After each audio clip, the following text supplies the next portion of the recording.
God was going to be mad at us. Well, I'm here to tell you today, God doesn't get mad at your questions. I promise you he'll answer them. But when you ask, be ready for the answer. Don't just ask and then never seek the question or never seek to find the answer. You have to do your part too and search for it.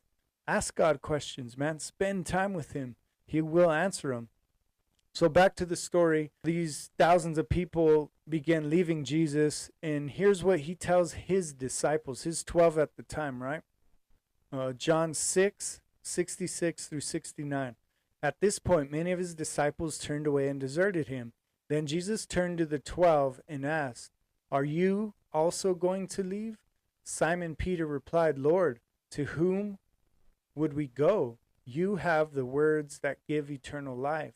We believe and we know that you are the Holy One of God." You see, he asked the right questions and he knew where else are you going to go. So my challenge to you is, where else are you going to go for truth? If the Bible isn't true, then what's true and what do you have to stand on? So what happens when you dedicate yourself or something and it crumbles under you?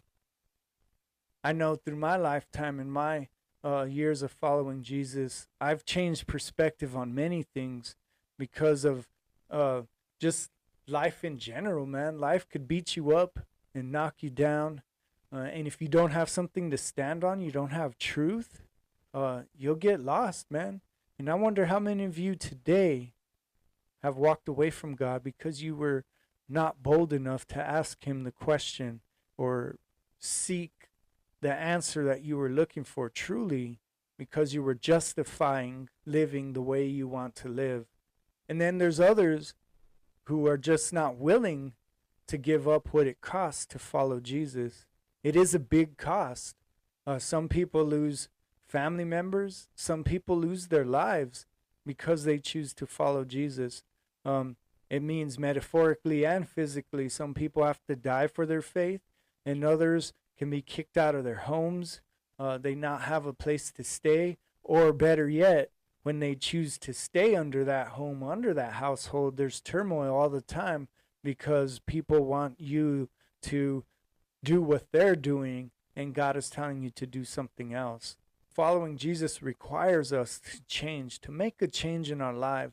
And the change is so that we can hear God clearly and become closer to him and more like Jesus. That's the end goal, is to be like Jesus, so that we learn to love others and set aside our selfish way. If you don't do this, you will fall back into